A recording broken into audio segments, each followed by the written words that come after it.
Order. Order. I call this meeting to order. Thank you, everyone. This is the Standing Committee on Human Resources. I'm Chris Palmer, MLA for Kings West and the chair of this committee. Today, in addition to reviewing appointments to agencies, boards, and commissions, we will hear from witnesses regarding firefighters' mental health support. Nice to see you all here today. I'd like to ask all of our committee members and everyone in the room to please put your phones on silent. And at this point, I'd also like to ask all of our committee members around the table to introduce themselves and state their constituency. So we'll begin with MLA Sheehy-Richard. Good afternoon, everyone. Welcome. Melissa Sheehy-Richard. I'm the MLA in Hants West. Good afternoon, everyone. I'm the MLA in Truro, Bible Hill, Millbrook, Salmon River, Dave Ritchie. Good afternoon, Larry Harrison, MLA for Colchester, Muscat, Albert Valley. Yeah, hi, Nolan Young, MLA for Shelburne. Hello, Susan LeBlanc, MLA for Dartmouth North. Hi, everyone. Lisa Lachance. I'm the MLA for Halifax, Citadel, Sable Island. Good afternoon, everyone. I'm Laura Lee Nickel, MLA, Cole Harbour, Dartmouth. Hi, everybody. I'm Braden Clark, MLA for Bedford South. Thank you. And for the purposes of Hansard, I'd also like to recognize the presence of Legislative Counsel Killian Schlemmer on my left and Legislative Committee Clerk Judy Kavanaugh to my right. I'd like to ask all of our guests to sit tight for a few minutes. We have a bit of business in our HR committee to attend to. We'll begin with our agency, board, and commission appointments. And so I'll pass the mic to MLA Sheehy-Richard. Thank you, Mr. Chair, and there are a few of them today, so bear with me. I will begin with, for the Department of Communities, Culture, Tourism, and Heritage to the Art Gallery of Nova Scotia Board of Directors, I move to recommend Grant Mackham, Aston Janega, Raul Rodriguez be appointed as directors. Thank you. Motion on the table. In discussion. All those in favor of the motion say aye. Aye. All those opposed, nay. Motion is carried. MLA Sheehy-Richard. For the Department of Education and Early Childhood Development to the Council on African Canadian Education, I move to recommend Lindell Smith, Shaniqua Thomas, and Twyla McDonald be appointed as members at large. Motion on the table. Any discussion? All those in favor of the motion say aye. Aye. All those opposed, nay. Motion is carried. Pardon me, Mr. Chair. Yeah, there are more. MLA Sheehy-Richard, I think you may have missed a few, I did. but My apologies. maybe we'll ask you to repeat that and then we'll vote on that again. That's okay, for the please. Department of Education and Early Childhood Development to the Council on African Canadian Education, I move to recommend Lindell Smith, Shaniqua Thomas, and Twyla McDonald be appointed as members at large. Additionally, to the Council on African Canadian Education, I move to recommend the following names be appointed as members to the corresponding regions: Jennifer Desmond, Antigonish Guysborough, Nevin Jackson, Northern Region, Martin Morrison, Southwest Nova, Darlene Upshaw Taines, Halifax, Charmaine Willis, Black Educators Association. Thank you. That's the motion on the table. Is there any discussion? All those in favor of that motion say aye. Aye. All those opposed, nay. Motion is carried. MLA Sheehy-Richard. For the Department of Environment and Climate Change to the Roundtable on Environment and Sustainable Prosperity, I move to recommend Margaret McDonald be appointed as member. Motion on the table. Discussion. All those in favor of the motion say aye. Aye. All those opposed, nay. Motion is carried. MLA Sheehy-Richard. For the Department of Fisheries and Aquaculture to the Nova Scotia Fisheries and Aquaculture Loan Board, I move to recommend Neil LeBlanc be appointed member designate as chair and Nathan Boudreau member. Motion on the table. Discussion. All those in favor of the motion say aye. Aye. All those opposed, nay. Motion is carried. MLA Sheehy-Richard. For the Department of Health and Wellness, the Board of Nova Scotia College of Medical Imaging and Radiation Therapy Professionals, I move to recommend Stephen Hicks, Paulette Anderson, Hamed Mohai Dundin be appointed as public representatives. Motion on the table. Discussion. All those in favor of the motion say aye. Aye. All those opposed, nay. Motion is carried. MLA Sheehy-Richard.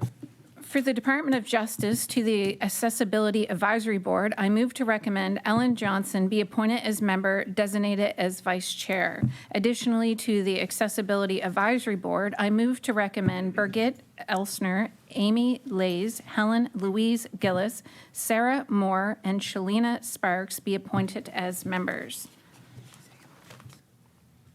Could you please repeat that again, please, Emily Sheeher-Shard? Yep. For the Department of Justice to the Accessibility Advisory Board, I move to recommend Ellen Johnson be appointed as member designated as vice chair. Additionally, to the Accessibility Advisory Board, I move to recommend Birgit Elsner, Amy Lays, Helen Louise Gillis, Sarah Moore, and Shalina Sparks be appointed as members. Thank you. Motion on the table. Any discussion? All those in favor of the motion say aye. All those opposed, nay. Motion is carried. MLA Sheehy-Richard. The Department of Justice to Nova Scotia Human Rights Commission, I move to recommend Monica Paris, Robin Thompson, Theodore Morrison, Blair Eves, and Natasha Pearl be appointed as commissioners. Motion on the table and discussion. All those in favor of the motion say aye. Aye. All those opposed, nay. Motion is carried. And one more time, MLA Sheehy-Richard. Yes, Mr. Chair, for the last one, we have for the Department of Service Nova Scotia to the Film Classification Board, I move to recommend David Martin, Jason Mark Charret, Matthew McCarthy, and Sherry Bernard Ostrom be appointed as members. Thank you. Motion on the table and discussion. All those in favor of the motion say aye. Aye. All those opposed, nay. Motion is carried. Thank you, and thank you to our guests for indulging us as we did a bit of business we had to attend to. So it's great to see everybody this afternoon. Our meeting topic is firefighters' mental health support. We look forward to the conversation today. I'd like to welcome you all here. I know we have someone joining us virtually today, so we thank all the members for getting back to us to have that made possible for one of our guests today. I'd like to give you all the opportunity to introduce yourselves, and then we'll get some opening statements after that. So we'll begin on my left with Mr. Nielsen. Yes, Rod Nielsen, Fire Chief in Brookfield, Nova Scotia, past President of the Fire Service Association. Jim Roper, firefighter in Pictou Landing, also past President of the Fire Service in Nova Scotia. Michael Sears, Captain with Halifax Fire. I'm the past Secretary for Local 268 and the past Nova Scotia Vice President for the Atlantic Provinces Professional Firefighters Association. Brendan Maher, I'm a captain of Halifax Fire. I'm the president of the Halifax Professional Firefighters Association. Hello, Joe Triff, Halifax Regional Fire Captain, Vice President of Halifax Professional Firefighters, and the Nova Scotia Vice President for the Atlantic Provinces Professional Firefighters Association. Francine Vezina, Executive Director with the Office of Addictions and Mental Health. Dana Pulsifer, Senior Director for Mental Health and Addictions, Nova Scotia Health. Andrew Harris, Senior Medical Director, Nova Scotia Mental Health and Addictions Program. Good afternoon. And we'll go to our virtual guest this afternoon for an introduction. Good afternoon. Greg Jones, President of the Fire Service Association of Nova Scotia, and also the Chief of the Amherst Fire Department. Thank you. And we'll just make notice that Mr. Wade Jennings, first Vice President from the Fire Service Association of Nova Scotia, is not present with us today. So at this point, I would like to offer those who have opening statements to offer an opening statement. Maybe I'll begin on my right. I believe, Ms. Vezina, you have a statement you'd like to provide. Thank you. Good afternoon, Mr. Chair and committee members. As I've already introduced myself and my colleagues here, I think we can all agree that it takes a very special person to be a firefighter. It takes skill, compassion, and courage. They risk their lives and endure intense training in order for us to feel protected.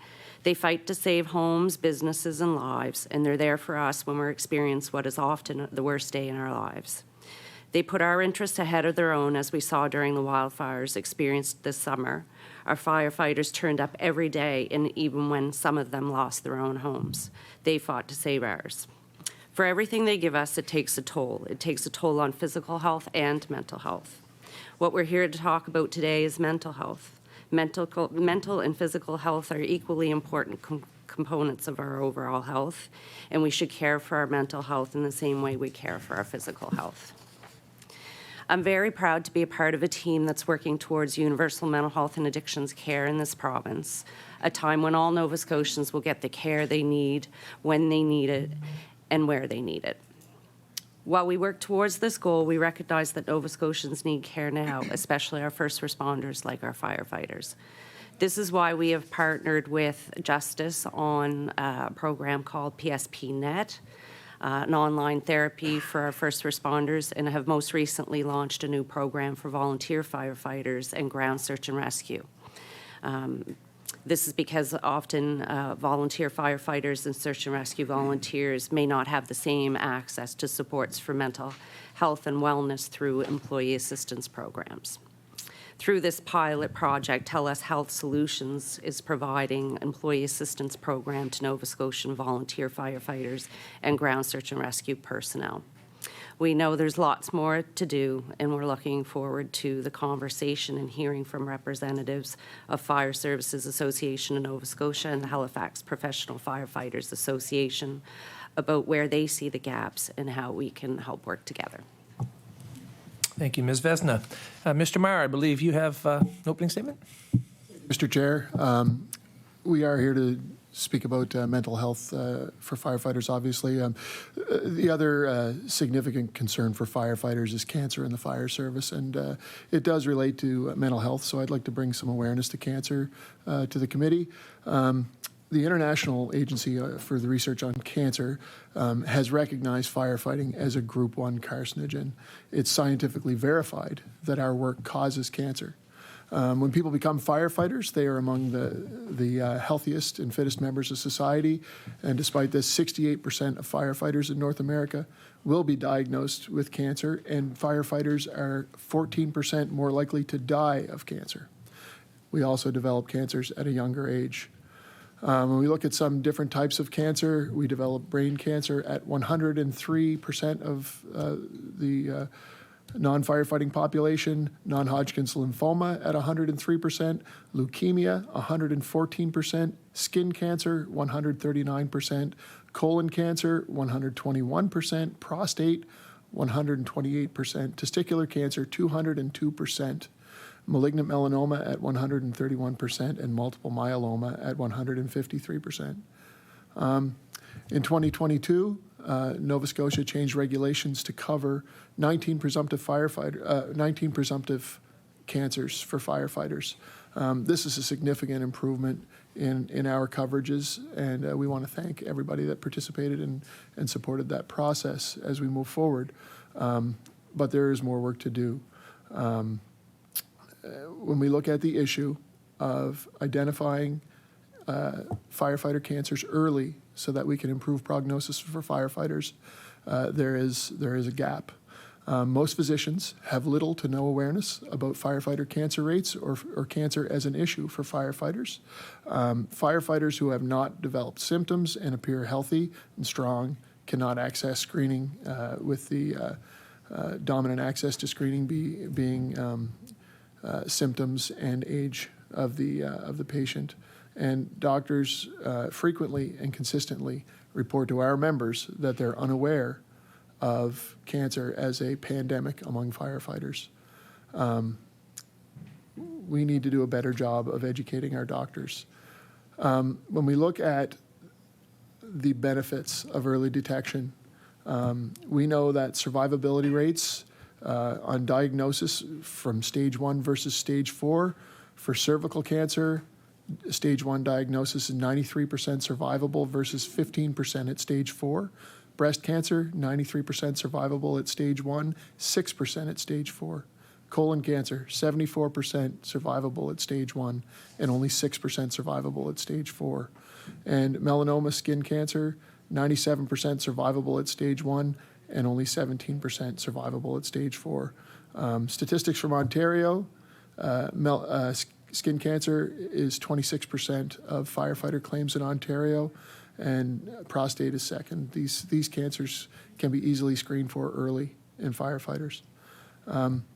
Early detection saves money, Data from Ontario suggests that a fatal cancer claim for a firefighter comes with a cost of over $500,000, whereas the average cost from a non-fatal claim is under $35,000.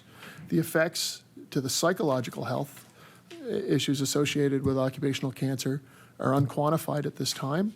I can speak from personal experience, unfortunately. It takes a toll. Watching your coworkers contract cancer at a young age, and in some cases too late to have a good outcome. So as we move from here, we hope action can be taken to educate Nova Scotia's physicians, mandate proper cancer screening for firefighters, and we look at this through the lens of not just a physical issue, but a psychological issue as well, that these cancers are indeed taking a toll on not just the people that are diagnosed, but all of their coworkers who are so connected to them. Thank you for your time. Thank you, Mr. Meagher. Mr. Jones, I believe you have an opening statement you'd like to give? Thank you, Mr. Chair, and thank you to the members of the committee for your time today and the opportunity to be here in front of you. I'm truly appreciative of the ability that I could meet with you virtually. For me, this topic of mental health is truly something that's extremely important to me, something I hold really close, and something that's really important that we need to ensure we have good coverage for within our province for our service members. Mental health for us in the fire service, it's evident that over the last number of years, we've spent a tremendous amount of time on trying to get awareness in the right direction. The one downfall and the consistency and ensuring that's a priority right across the board, unfortunately has become a bit of an issue from time to time. But there's still much more to be done. And I appreciate the comments that were made about mental health and what we need to do for our future. Our men and women across this province who respond at a moment's notice to deal with any situation, regardless of what the situation may be, they have to deal with the effects and the senses of not only going to emergency scenes, but also off the emergency scene. And President just mentioned a moment ago from the IAFF of the situation, that situational awareness for us when we go to scenes, we deal with it not just only for things we do, but also around the onset of the knowing of the ability of cancers and how it affects us as well in the fire service. However, I will say we continue to notice that mental health programming that's currently available is reactive. It's not a proactive type system that we have in play, and we need to have a proactive system. So when individuals join the fire service, no matter what community or where they may be in our province, that they have training right from day one to help them move forward. But the reactive approach, we need to take a newer look at that. We need to open our lens up a little bit more and see what we can do to make that a more proactive approach instead of when it's too late. I will say that some fire departments across our province are very progressive. They spend a lot of their own resources to make sure the training is there for their members. But I will also say we also unfortunately have some departments that cannot afford the ability to have those resources to make it happen as well. So for us, it's extremely important that we focus on the resource and the financial needs to meet those needs as well as programming. One thing that we do have that's an engagement piece for our fire service here in our province that I want to make mention of today is we do have the fire service critical incident stress management team. It's a team of individuals that truly go above and beyond in our province. At a moment's notice when they're called by fire departments, they do come out. They provide supports to the fire service on an as-need basis. But they also provide informational sessions and technology and informational sessions and engagement to give members some information up front to help them offset the stresses of dealing with traumatic issues. However, it is extremely important that we do ensure that the fire service has the tools available to recognize how they feel at a moment's notice, the tools to take care of themselves in the very short term, the ability to stay connected with the latest information, and also when they do reach out for supports, that the ability to maintain those supports continuously is there. We have many situations where firefighters in our province, they reach out, they get help, and then once that help is deemed as they have it, the help actually stops. And in many cases, members are having issues after the fact, and we strongly do need to take a look at that. There needs to be a collaborative approach with all our fire service stakeholders, and I'm very appreciative of the fact today that some of my colleagues are around the table with you folks as well. But it's very important we continue that conversation. We develop and implement proactive approaches to move forward. Today we're talking about fire service as of today and our mental health supports, but many of us are looking at the next 25 to 40 years out for the ones who are coming to cover us afterwards. It's extremely important that we have a proactive province-wide mental health strategy and training program that when folks start in the fire service, they're taken care of from day one. And just briefly, I'd like to speak as well about cancer coverage and a screening program. Truly appreciate the cancer coverage that did come about the last few years. It's really important to know that there is support for the fire service to ensure we have the coverage that we need. But it's also important that we also have cancer and monitoring and screening program as well to offset that. I've had the opportunity in my time as president of our association to hear from numerous individuals across our province where they've had the inability to be able to screen properly for cancer. And that has caused a mental health issue for some folks within our association. In closing, to the chair and the members, thank you very much for the opportunity to speak today. Also, thank you very much for this conversation. It's truly overdue, and it's truly important that we do have an opportunity to speak on this and continue to open doors and collaborate. Thank you very much. Thank you, Mr. Jones. So again, thank you all for being here. I think we have a great broad base of knowledge here today for a wonderful discussion, and look forward to this. We just want to remind all of our members and to everybody, this is a show of hands. We go around the table. So I'll be getting a member to ask a question of you, and I would like to remind us all to wait till I mention your name so your red light comes on before we have the question. We'll have questioning until 2:45, and then we'll get on to our closing statements if you have any at that point in time. So hands are flying at me here, right, left, and center. So I know first was MLA Sheehy-Richard, and then I'm going to put everyone down in order. So MLA Sheehy-Richard. Thank you. And like the chair said, this is a really important topic and discussion, and volunteer firefighters and professional firefighters alike and all first responders play critical roles in our communities. And I think this last year and a half of events has proven once again how reliant we are on the services that you provide. And I have a tight family connection, so a very big firefighting history in my family. And so I appreciate and understand at some level what really, what all the levels of complexity it is. And so I guess we talked about in a last committee here, supports for firefighters, and it was mentioned compared to other jurisdictions that Nova Scotia could improve on the offerings, as Mr. Jones mentioned, on being proactive for our mental health support for firefighters and not just reactive. And I'm just wondering if maybe Mr. Jones, as well as the Professional Firefighters Association, might touch on or share some of maybe the best practices in other jurisdictions, or some ideas that you might have on what a proactive approach could look like. And maybe Mr. Jones, if you want to start. Mr. Jones. Thank you. Thank you very much for the question through the chair. I will say right across our country, and also if you look down into the US and the UK, there's numerous proactive approaches that are out there. The one thing I want to ask, though, is when we speak of and we think of a proactive approach, is we just pick one. There was a federal mandate letter came out a few years ago around Christmas time. And unfortunately, when the mandate letter came out, it opened up the doors to numerous proactive programs. The problem is when we don't just pick one or two programs, it causes a bit of I would say a bit of a crutch, I guess, for the fire service on exactly where they should go. So some of those proactive programs that are out there, Resilient Minds, for example, before operational stress, each program has different abilities to it and different things that are active, but those are just two examples of many that are available out there. Thank you. And did you want to hear from someone at the table as well? Emily Sheehy-Richard?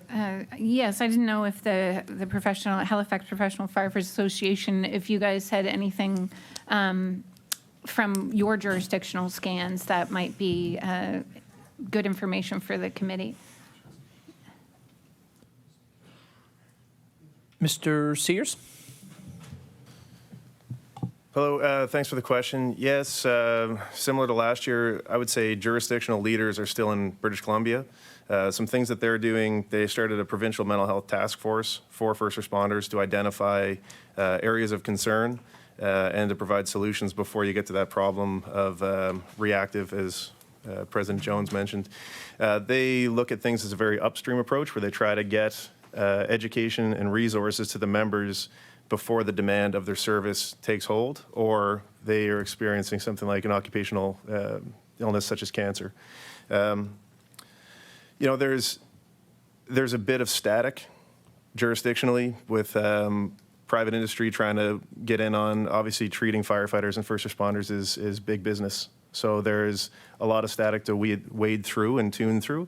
I think where our association is organized across North America, so we've got a lot of people to reach out to determine the difference between what's actually going to be functional and have a great impact versus something that's a little less effective.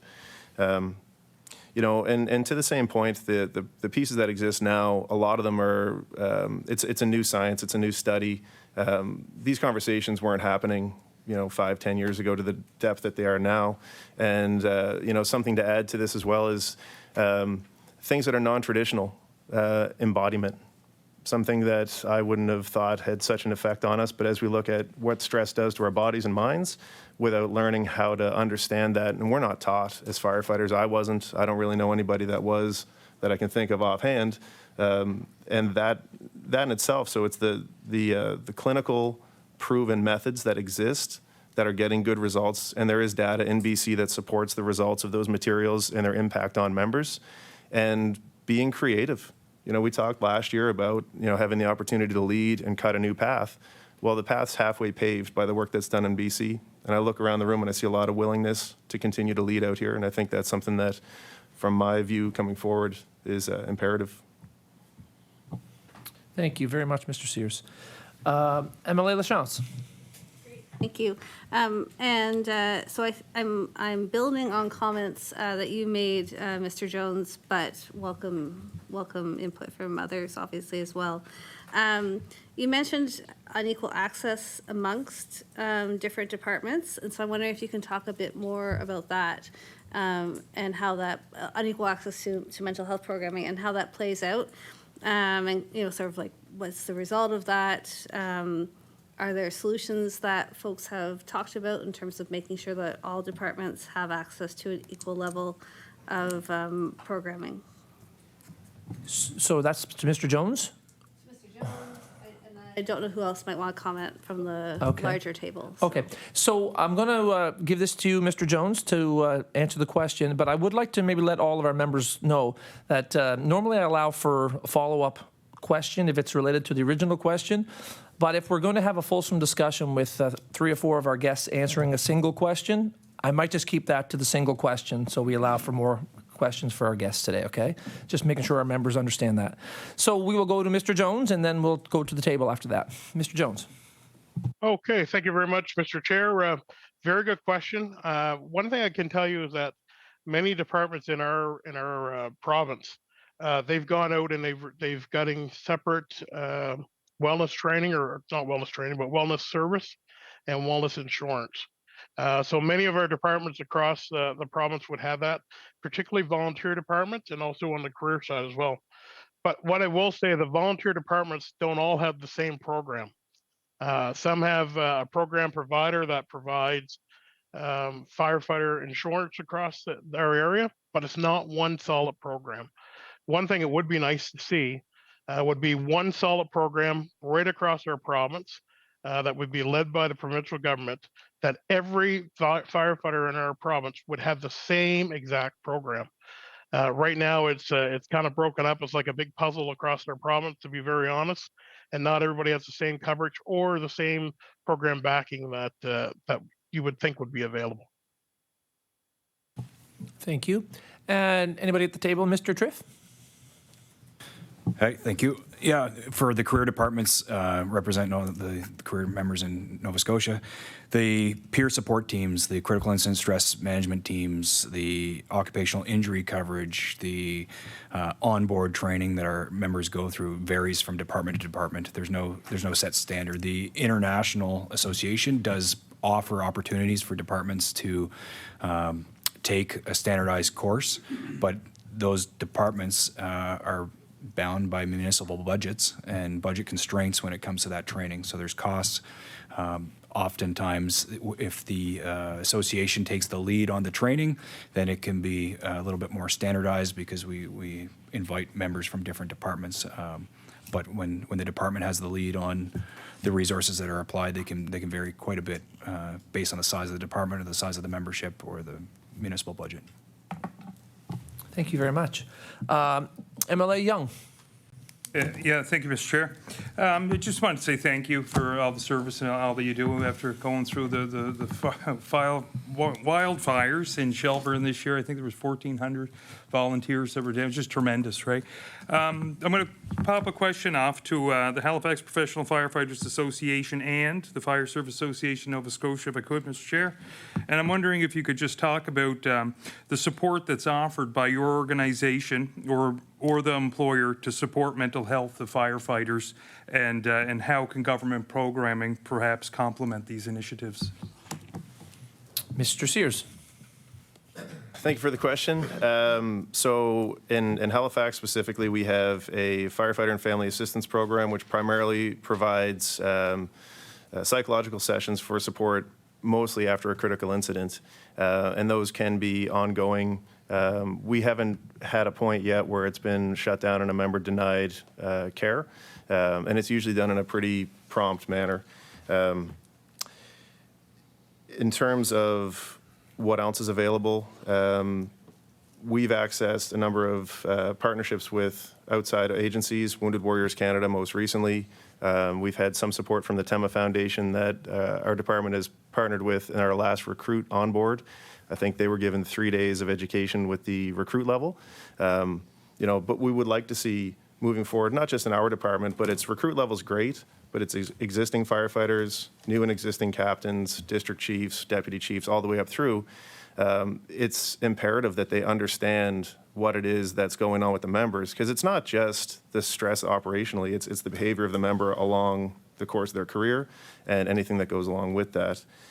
We've also, in Halifax, we have access to a charity called Fight for Life, which is a registered nonprofit that was started after we unfortunately lost firefighter Kyle Curry in 2018 to suicide. Subsequently, we lost 2 more members, and there is a need for additional financial resources for programming that's not covered.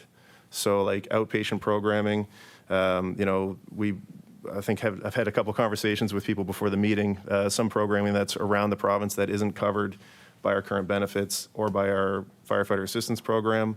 And additionally, some conversations I've had with volunteer firefighters across the province that aren't aware what they're covered for, whether it's through WCB or their own insurance. And then there's still, we thought that stigma is gone. It is still alive and well, here to tell you, unfortunately. And people need permission to access these programs, and it takes a lot. It takes a lot of courage to step up and put your hand up and then do the work. I hope that answers your question, sir. MLA Young, did you want to hear from someone from the association as well? Yes, I could, if I could, please. Yep. Mr. Roper? Thank you, Mr. Chair, and thank you for the question. I guess in the volunteer side of things, we do have some options available. We do, as Mr. Jones mentioned, we have a critical incident stress team that's been around, probably the oldest one in the country. It's been in the province for over 30 years and active to assist firefighters and fire departments after typically a critical incident to get out and talk to members and have them sit around the table and talk about what happened, what they're feeling, and things like that. And for the most part, for most members, it does make a difference and help. There are occasions where it's not enough. They do provide a one-on-one service after that, but they're not psychological, professionals. Most of them are volunteers. A lot of them are firefighters, sort of thing. They do have a clinical director that they work under and have certain guidelines that they have to follow it's an international standard that they use, same as the Halifax team. And they do provide that initial, and we call it basic mental health first aid, and that's what it is. So what happens when that first aid is not enough? Typically, if they can't fix it in the ER, you go to, you see a specialist. Well, that's the next step, and that's kind of where the gap is there. They don't have the ability to take it to the next step. So in some cases, as Mr. Jones mentioned, there are insurance programs available. There's a popular one in the province through a private company that provides a member family assistance program that does give one-on-one clinical sessions with a psychologist. But again, it's limited to the amount that the insurance will pay out. If the individual is fortunate enough to resolve those issues within that time frame or within those number of sessions, then that's good. If it's not, then that becomes the gap, and where does that help come from? And not to challenge the mental health people from the province here, but there are gaps there, and it takes a while, and we could document the number of incidents where people have fallen into those cracks, and you know, the good thing is they leave the fire service. The bad side of it is, you know, I don't want to talk about that. So that's one of the gaps. There is the WCB program. There are some issues with that. It's a benefit. Again, many of these are also online-based programs, and I'm not a mental health professional, and I don't know if there's a benefit or it's a distraction.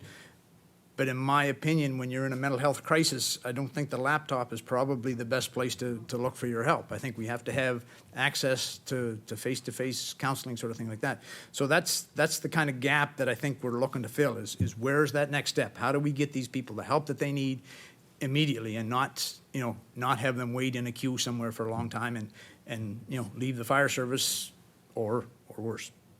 Thank you for your question. Thank you, Mr. Roper. MLA Nickel. Thank you.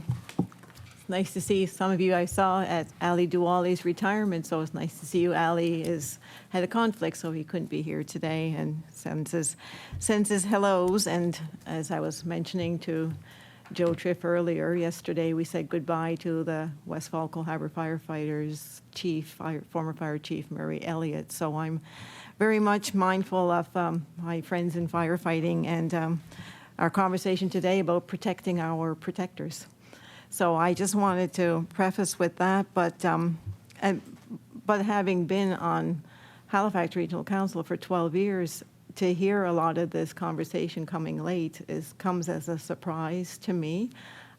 Having worked in industry myself, knowing that annual medicals and checkups, are they a requirement with firefighters? That's one parcel of it, because I know, Michael Sears mentioned about the stigma, but we also know that the statistics do show that men are the highest risk because they very much don't admit that they have a problem in mental health. And given the role as a firefighter, it would be even more amplified in that regard to not show that you are broken and need some help. So I recognize that in what was prefaced earlier by the executive director. It is about mind and body.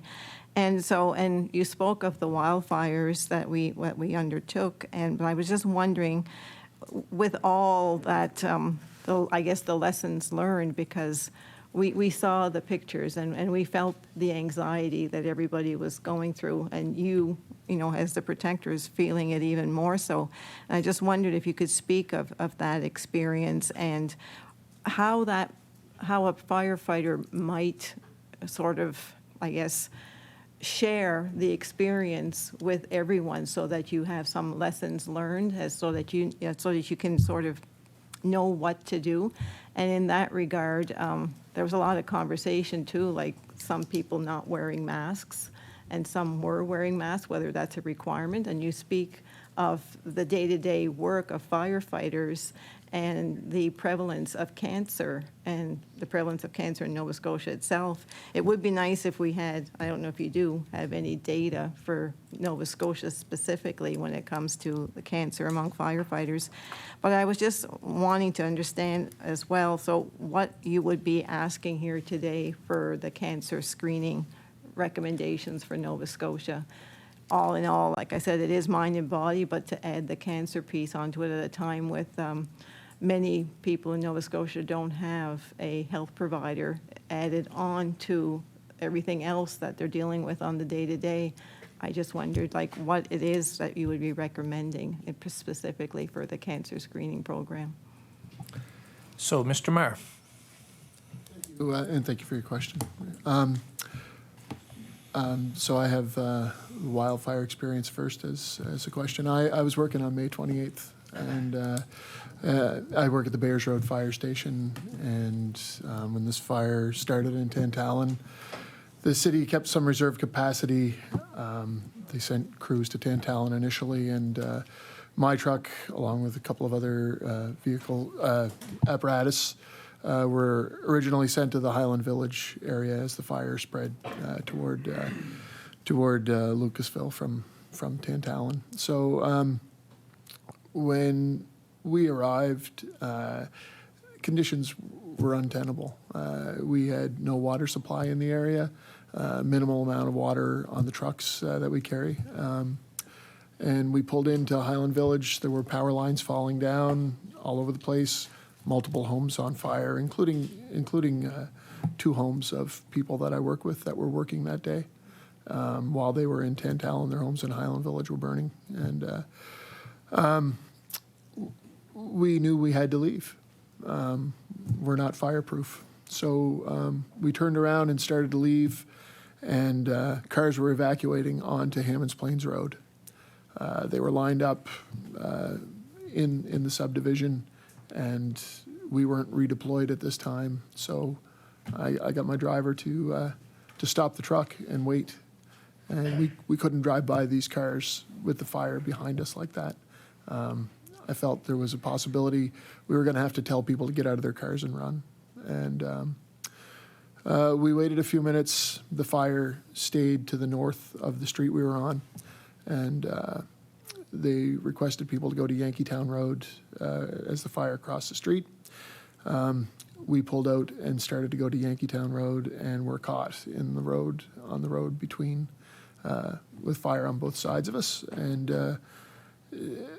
I don't want to exaggerate, but if a power pole is 35 feet high and the flames are twice the height of a power pole, if you've ever opened your oven while you're standing over the door, that was what it was like in the cab of the fire truck. So I was, for whatever force led to us not having dozens of people die in their cars that day, I don't know. When we got to the other side of the burned area, we evacuated the homes that were in the path of the fire. There were very heroic efforts made by some of my coworkers that day to get a man with dementia out of his home. And they were successful in doing that. Actually left the aerial truck that they traveled in and took the district chief's pickup truck to drive down Yankeetown Road and run in and pull a man out of his house. After that, we were on the Hammonds Plains side looking at what we could do to limit loss. And at this point, there's a great amount of loss. And so we looked at the elementary school that's next to the garage at the end of Pockwalk Road. We thought there was a sufficient space between the tree line and the school that we could protect the school. And the hydrant was on the wrong side of the road. We would have blocked the evacuation route. At that point, we thought, what will we, how can we make this better? And we were asked to go to a nursing home at 297 Pockwalk Road with 50 residents, 20 non-ambulatory. And as we drove down, there were 60 to 80 cars on the Pockwalk Road lined up to try to get off the Pockwalk Road onto Hammonds Plains. The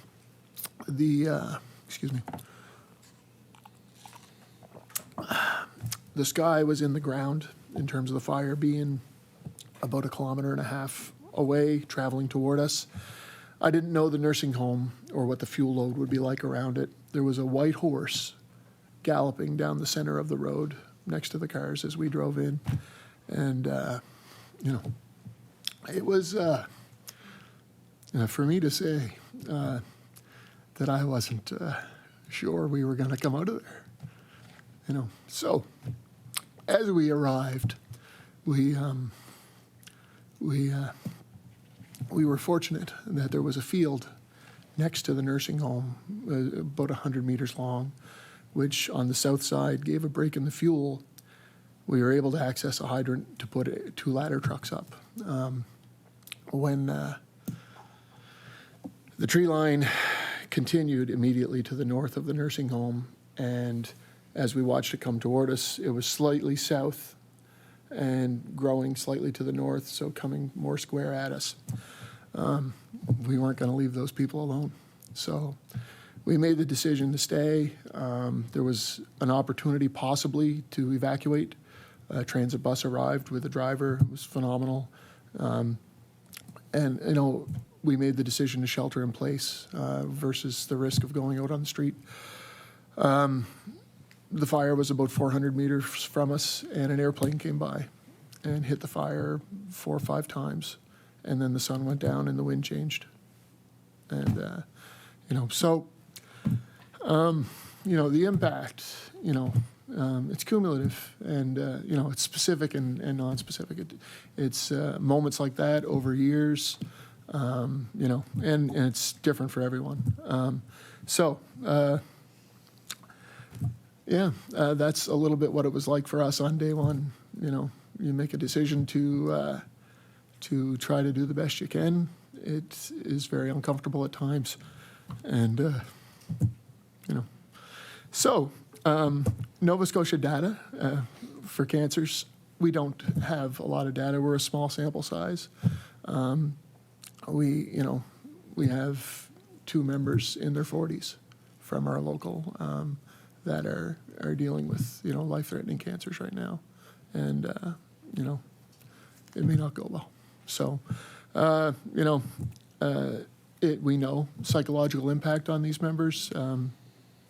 Very severe. We've lost members to occupational cancer as well in recent years.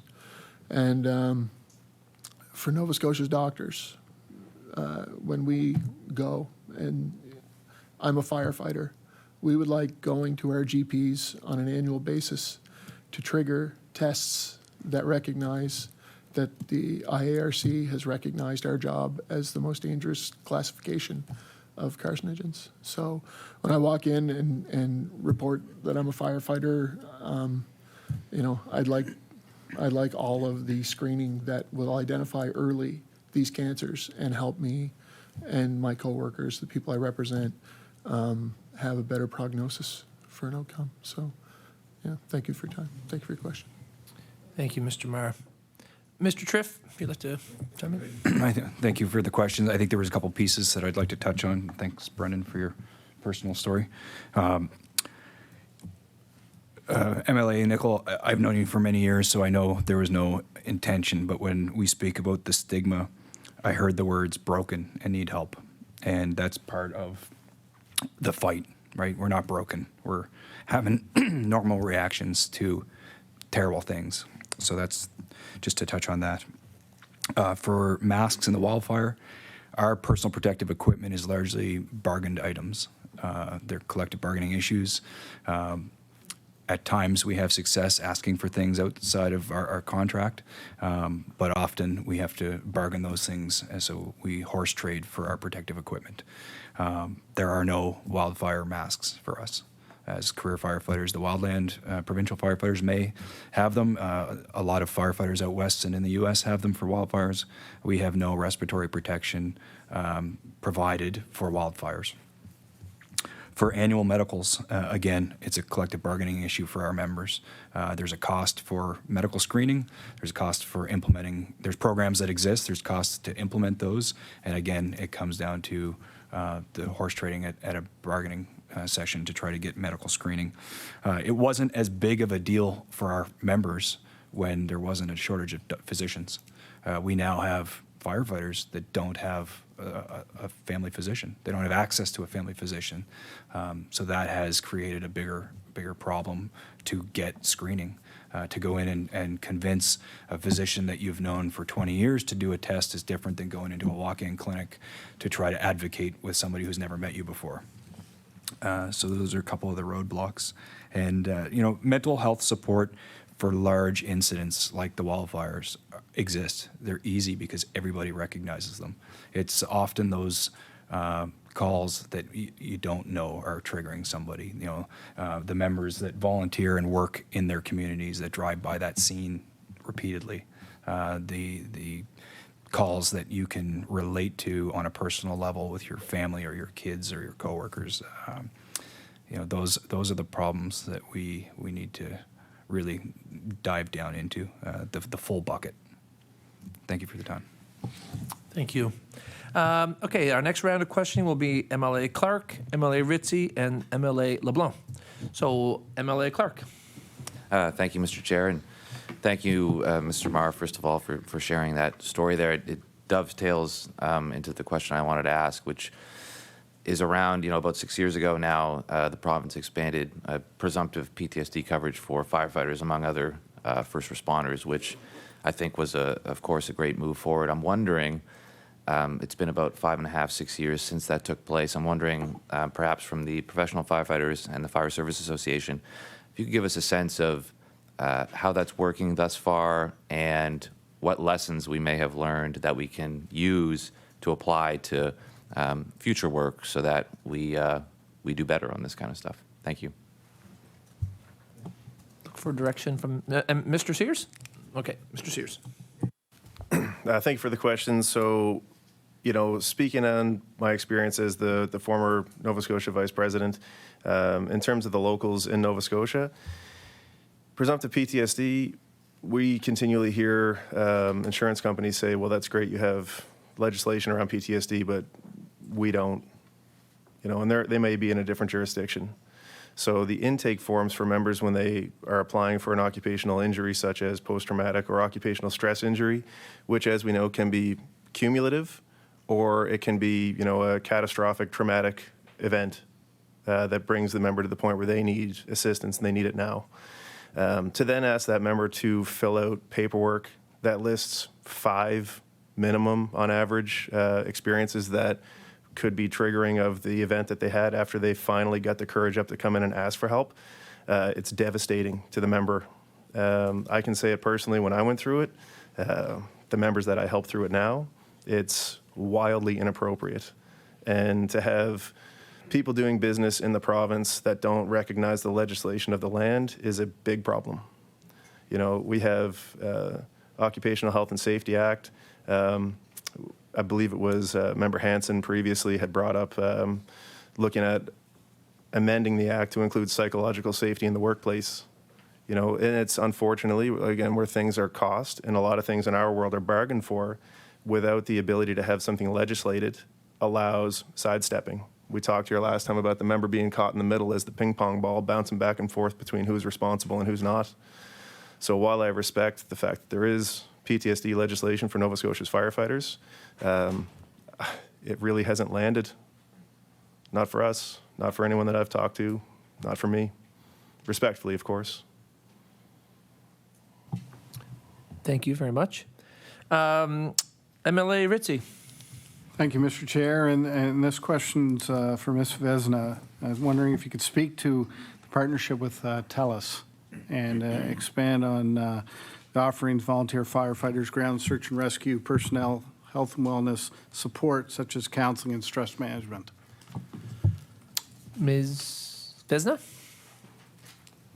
Thank you for the question. I want to preface this question answer in addition to all of my answers today for my fellow colleagues at the table. So I can speak to the actions and I can speak to the things that we're doing. But I don't want to suggest that we have a complete solution.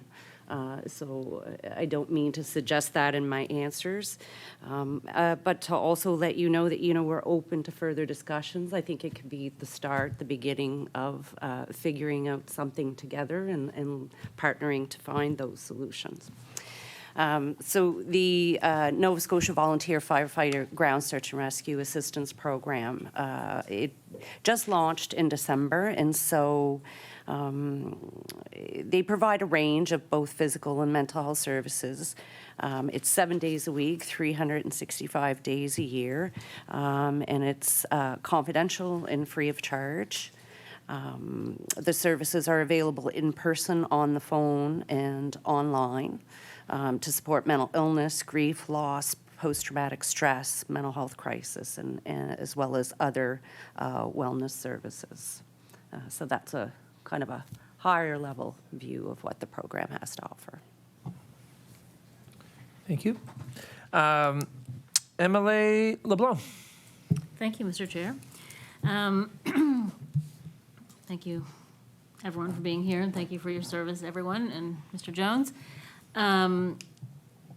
It's the second time I've heard you talk about that fire, Mr. Meagher, and it's harrowing. But I know, again, as Mr. Triff has said, it's not, there's those types of incidents that you work with and work on, but then there's so many other scenarios that you're dealing with every day, and it's incredible to me, the work you do. But I want to ask a little bit about, so what you said, Mr. Sears, I want to know, it's kind of a two-part question, Mr. Chair.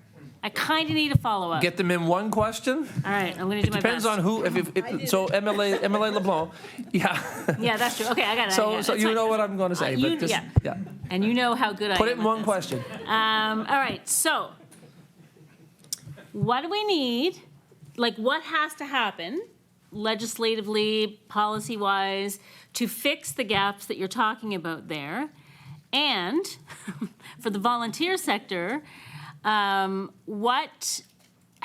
do we provide real care for folks who volunteer firefighters who need time off from their other job to get better from the volunteer firefighting? So there's where I see that there's gaps in both places, like for the professionals and also the volunteers, because it seems to me that if you use the WCB program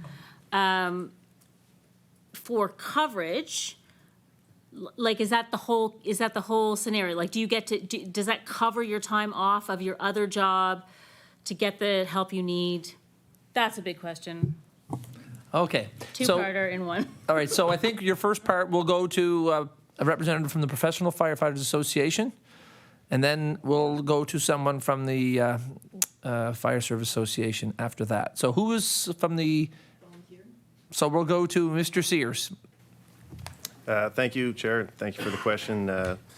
So what has to happen? Legislatively, I think that we need to recognize that there has to be an amendment to the Occupational Health and Safety Act to include psychological safety in the workplace and mandate the responsibility to the employers of our first responders. Okay, yeah, so really it's a big thing is that access. So barriers to care are collectively bargained primarily. So without having, it's unthinkable to think that you could be a firefighter and not issued a helmet and boots and a coat and breathing apparatus, and that's under physical safety in the workplace. Psychological safety does not exist to this point that I'm aware. Having that in the Occupational Health and Safety Act mandates the employers that they have to cover these programs. We talk about early intake, it's been mentioned here before, ongoing psychological education. The cost up front is way less than having someone off work for years or losing that member. So that's one component. Emergency access. I can't remember who had said it, but looking at a computer screen at 2 a.m. when you're in crisis is not the time to be doing that. And it has, I suspect, anecdotally, not a lot of success at that point. We had a member not that long ago, right to the emerge room, sat there for 4 days, was suicidal, and was basically told, we can't do anything, come back on Tuesday. And that happens, unfortunately. So, whether there's a component in triage of recognizing when you have a member of the emergency services community show up at the ER, Is it asking for different care and coverage? I think it's immediate, yes. The stressors that those members deal with provincially across our province is unique and should be treated such. And even still, when we look at access to funding for programming, a lot of the departments, whether they have varying levels of insurance, if they've got an employer that they've negotiated insurance coverages with, a lot of programming, the price is astronomical. So whether an employer, offers, hey, we'll help you out, but you got to pay this back. Well, that's not help and support, especially for a member that's served for decades and asks for help for a program that could be between $500 and $50,000.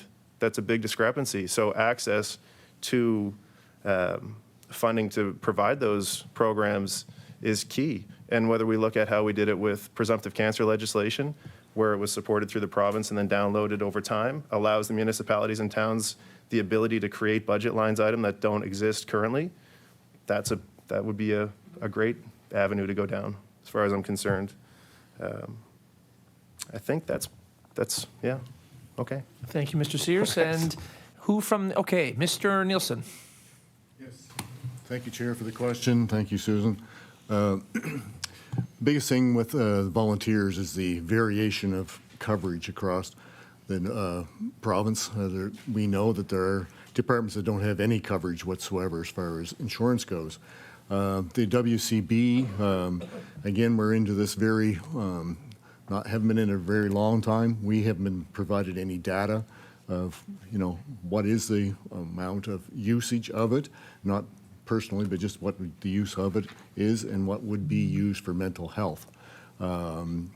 So we are in the dark, I guess, to be able to explain or to know what direction to go next. And as far as WCB, again, it's based on their income too. So depending on how long that they could be off and what they would get for compensation. And then the other one is just, how quickly can they be diagnosed, such as what was mentioned by Michael here, is that, when they get diagnosed, when can the program begin and when can they start to receive compensation? So it's a very mixed bag across the province. As far as legislation, I'm not sure if there's anything that we could actually outline as one thing that we could do for legislation, other than I guess it wouldn't be legislation, but it's to provide a provincial-wide insurance and then education to back that up. Thank you very much. Our next round of questions will come from MLA Sheehy-Richard, MLA Lachance, and then MLA Young. MLA Sheehy-Richard. Thank you, Chair. Very important conversation here and so many levels of complexity to all of that. And when we speak about changes in legislation, I kind of bring myself back to maybe mental health and addiction, and we could talk about with the 6,000 volunteer firefighters that we have in the province and how do we bridge these gaps. Maybe could you touch a little bit on the work that you're doing to have what our ultimate goal would be universal mental health for everybody with no stigmas attached when you're presenting, whether it be in an ED or at 2 a.m. to make sure that how do we, what is the work that's happening and how are all these conversations being taken into account from maybe the perspective of your guys' end of the group? So. That's to Ms. Vezina. Ms. Vezina. Thank you for the question. I think first I'll kind of speak to Universal and what we're in the process of creating. And then I think it would be important to pass it over to my colleagues who may be able to speak to more specifics about what's available through the public health system. So our work is focused in 3 areas. So first is looking at strengthening the public health, mental health and addiction system. And so you would be seeing investments that we've been making over the last number of years in things like recovery support centers, rural access, integrated youth services. So enhancing what we can to make that system stronger. Second, we are looking at tapping into the capacity that exists in community, whether that be through community-based organizations or the private sector. And so looking at the investments we've been making in community-based organizations through grants, two recent pilots that have been happening, one through Dalhousie and another subcontracting with psychologists to provide diagnostics for ADHD and ASD are examples of that space. And then finally looking at that integration. So how do we pull it all together to ensure that we have a mechanism for intake services without creating fragmentation. So we want to ensure that the care pathways exist, integration to the public system, and looking at appropriate matching of care so that when someone does reach out for help, they're receiving an assessment and getting connected with the right level of care. So that's a broader overview of kind of that whole piece, which is a big piece for us in universal mental health and addictions.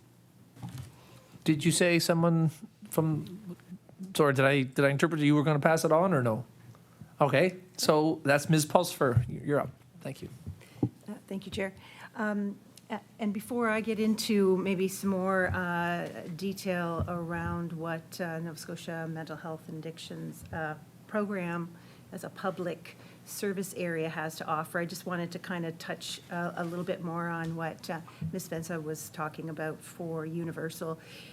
And I do want to say thank you for your service. I'm sitting here learning much about your roles, volunteer versus paid firefighters, and just around the numerous tragedies, natural and not so natural, that have happened over the last couple of years. Our program has, really been exposed to a lot of that and has really had to think quickly and, as you mentioned, not proactively, but reactively. Excuse me, Ms. Pulsifer. Can I please ask you to bend your microphone a little bit closer, or maybe come a little closer to the microphone? Sorry. They're having a hard time hearing you. Thank you. Reactively, provide some responses for that area, for those situations. And so I also heard you say early on about resilience and preventing some of the things like PTSD and suicidal thinking and areas in mental health and addiction presentations, that if there was investment up front. And I guess when I think about universal mental health and addictions, that's generally what we're talking about. We're talking about an entire continuum of care.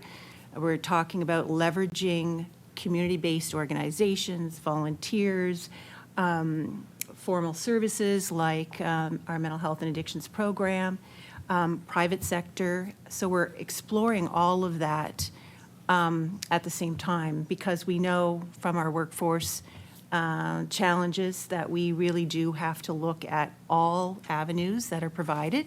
And there is a lack of understanding. I hear you talk about your members not understanding what might be available or when they need help.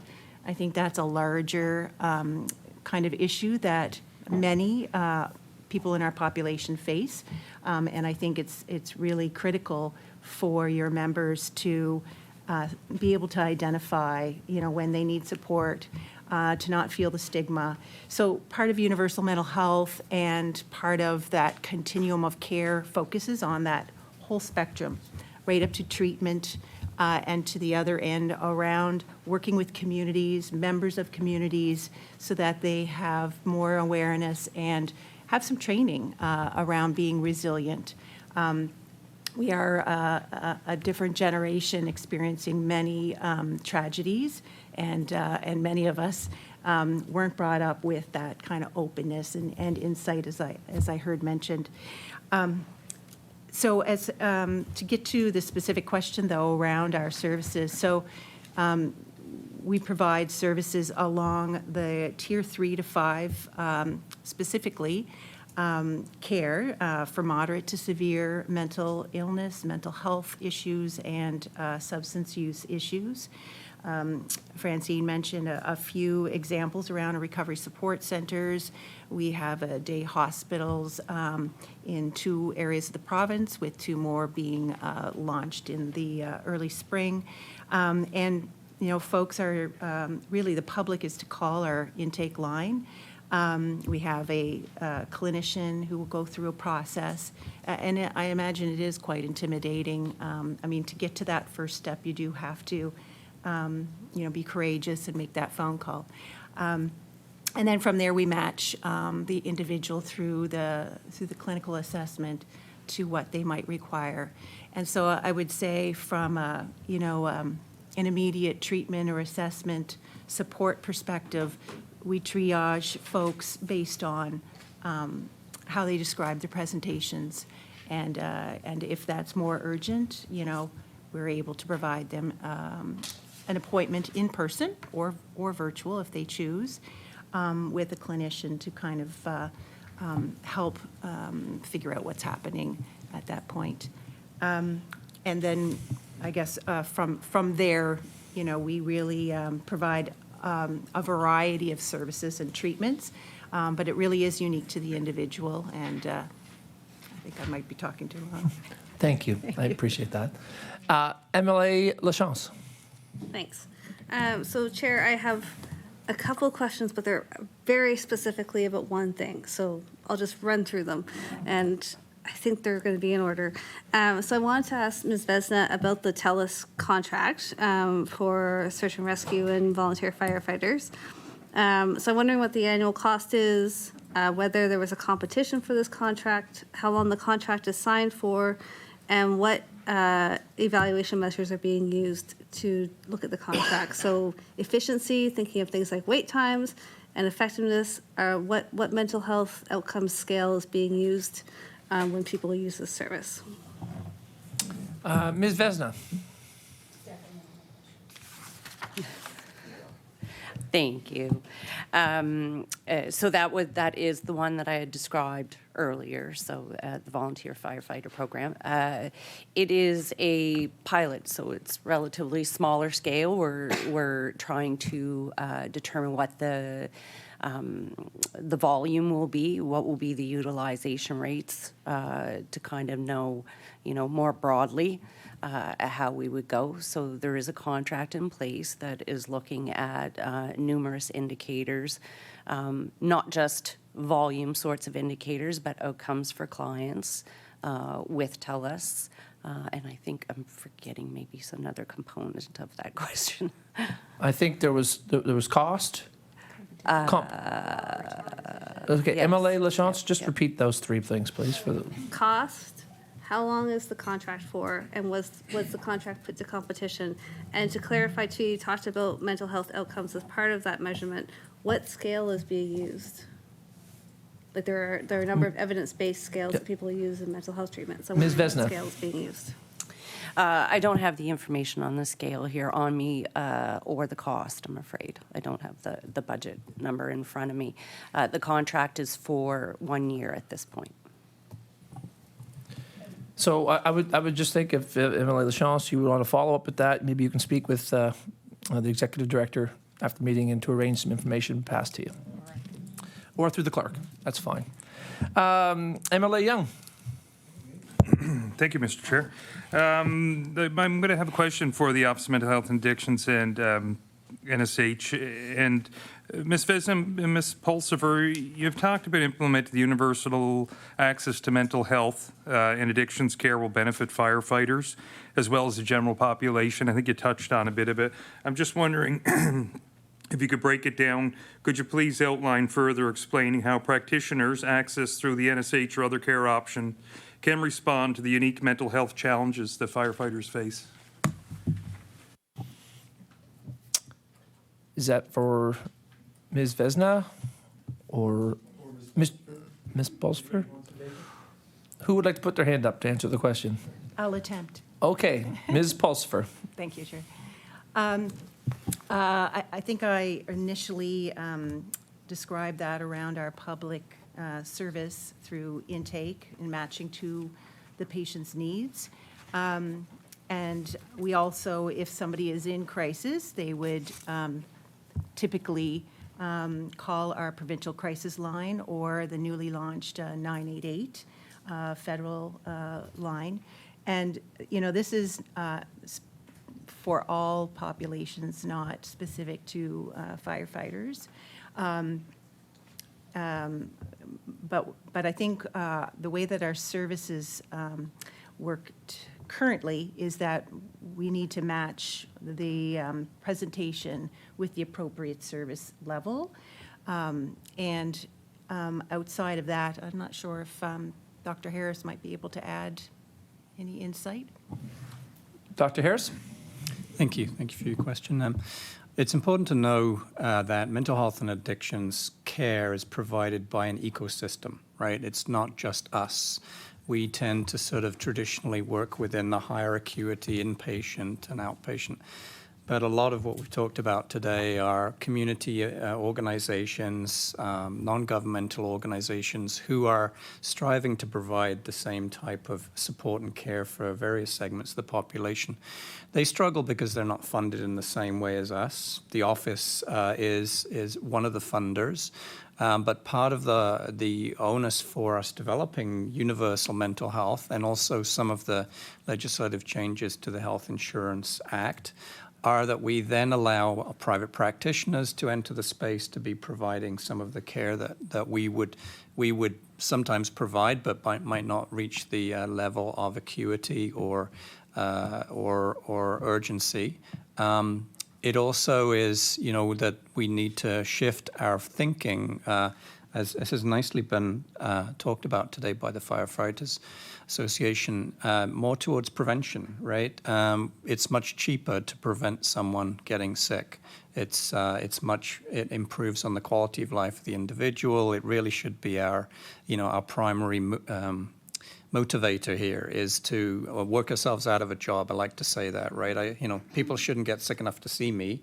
We need to intervene earlier and earlier and earlier, right? And that's across the spectrum from the cancer issues but also for the mental health issues. So working with community organizations, municipalities, all the people out there who provide towards the mental health and addiction space to improve wellness, to do mental health first aid, to increase literacy, which is the first step towards addressing some of the stigma that still surrounds mental health disorders.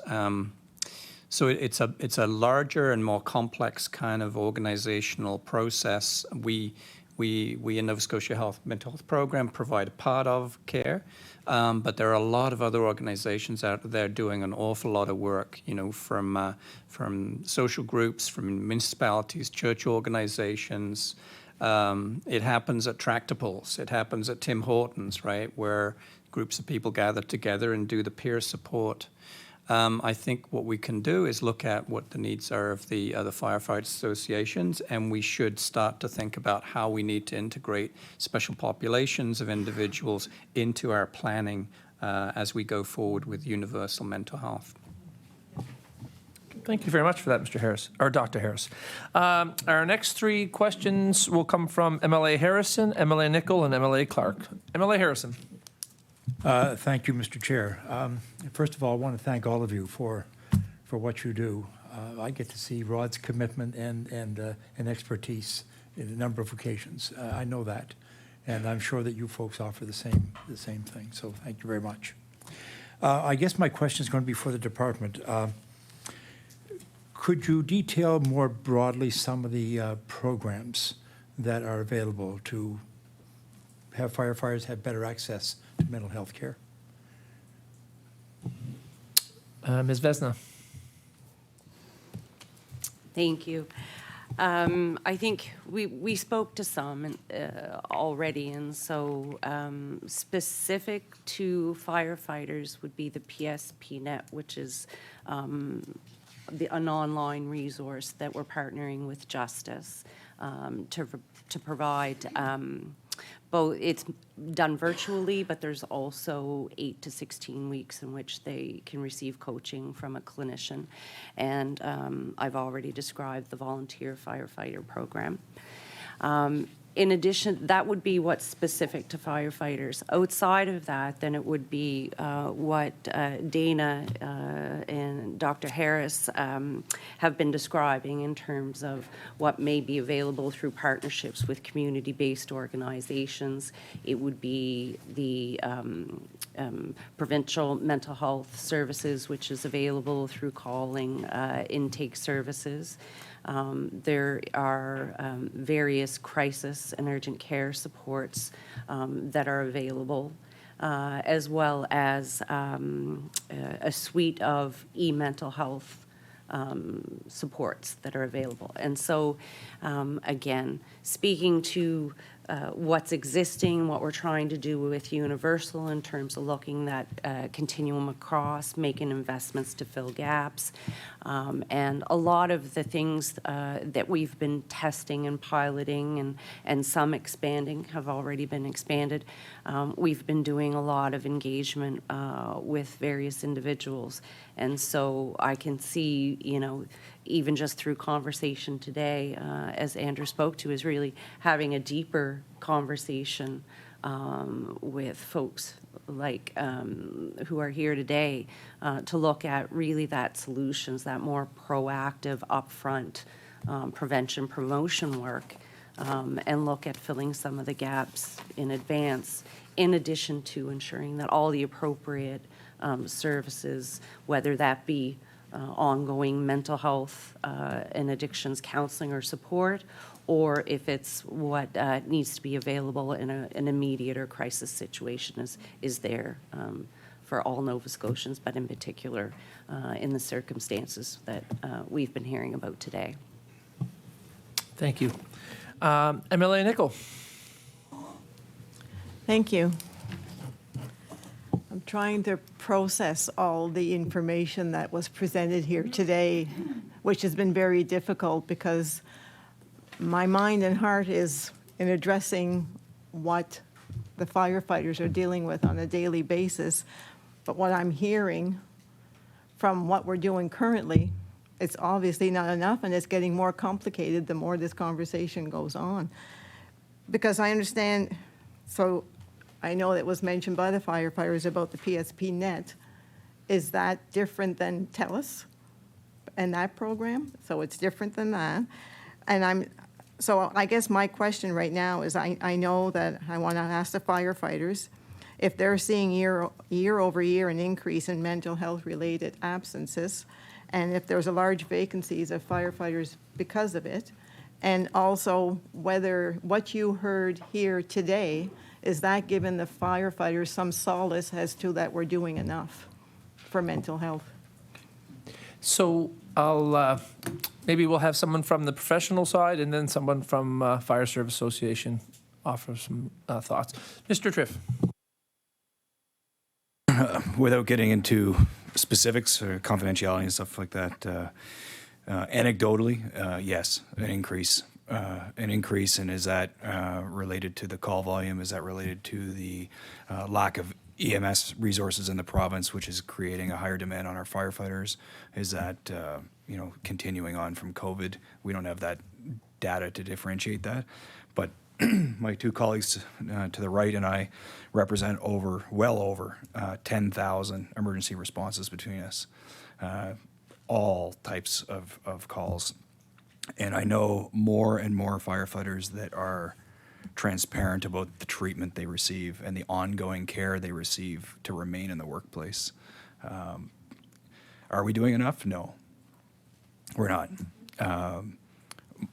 Mike alluded to British Columbia as a leader, and they really are taking the bull by the horns out there as far as programming and support for firefighters, mental health, and first responders in general. We're a lot more aware of the physical impact of our job. 100 pounds added to our body every time we get off the truck, 10,000 times. We recognize the need to go to physio, to go see those practitioners to keep us at work. What we struggle to recognize is that resiliency erodes over time. Your resiliency when you're brand new and full of energy and excitement to be at work. Each of those calls add up. And everybody's bucket is a different size, and everybody's bucket fills at a different rate. So to have that resiliency education up front is great, but we need to maintain that through people's careers. 30 years, it's not enough to give somebody some education on day one and say, go, right? We need that access to ongoing care to remain healthy, to remain at work, to keep being able to do what we do. Thank you. Thank you. Oh, yeah, well, I think we're going to have Mr. Jones. Thank you, Chair, and thank you very much for that question. One thing I will say, and Mr. Triff, thank you very much for your comments as well. We're not doing enough in our province around mental health. And a prime example I'll give you, and I was asked this question last summer, and I gave the response, and the person I gave the response to, they were kind of blown away. In our province, we have a website called the Nova Scotia First Responders Mental Health website. And unfortunately, that website quite often is not updated. So resources that our members would need in the fire service simply are not on the site. PSPNet was a prime example of that. PSPNet was available with a partnership through Justice about a year ago, give or take. It wasn't actually on that website until I told somebody that a few months ago. So it's concerning that we have a website that our members go to and look at quite oftenly, and the information is not updated. And unfortunately, that causes mental health issues for our members, as well as the amount of information that's being put out and resources for them to use. It causes a vacuum and a bubble. They really don't know exactly where to go because there's so many different spots are being directed. They just need one focal point to go and get the resources they truly need, not just for now, but for in the future. I could tell you of an individual I spoke to a few months ago. He's up in his 80s now. They never had any mental health supports at all when he first started the fire service or during his career. And now today he's truly struggling, had nowhere to go, felt totally oblivious when he called and asked for supports from his physician, and unfortunately didn't really know where to go. And I got contacted as a chief here in the province. The gentleman come and asked me, do you know where I go or what I can do?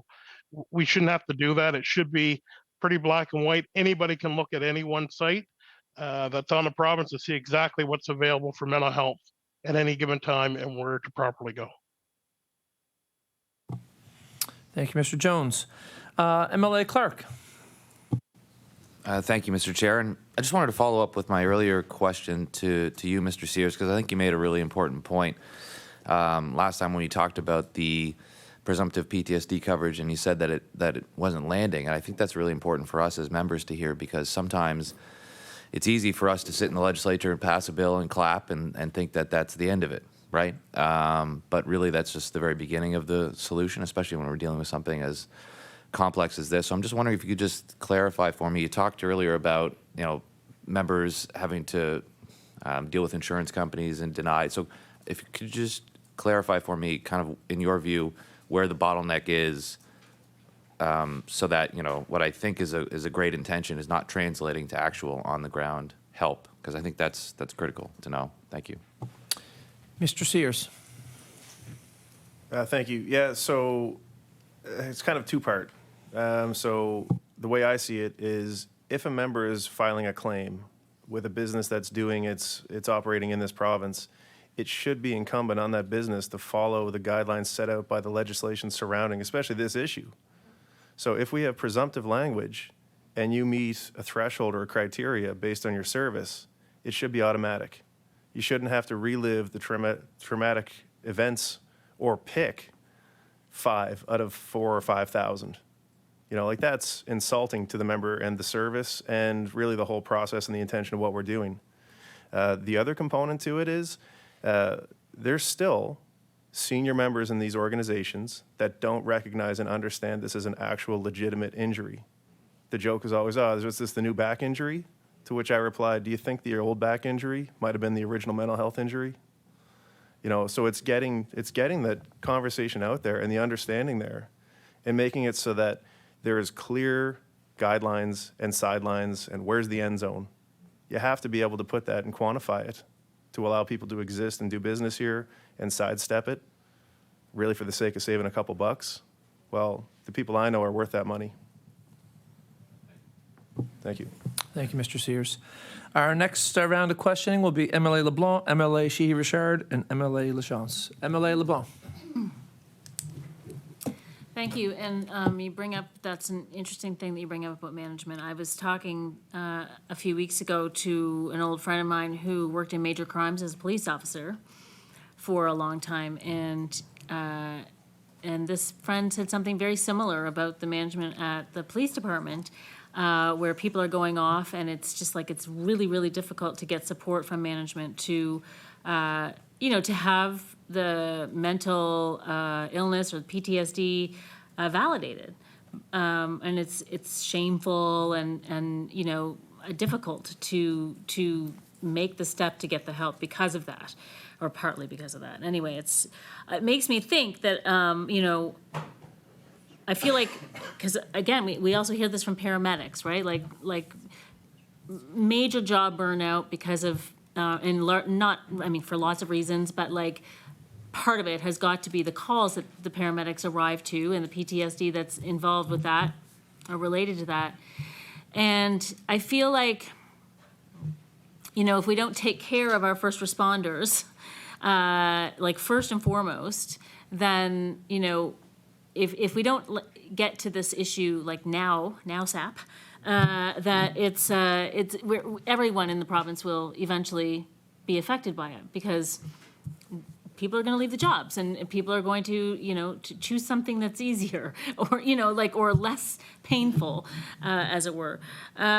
So I want to go back though to the question about the GPs. Again, what would it take? So I guess my question to you, Mr. Maher, is, have you had conversations with the Department of Health and Wellness around this?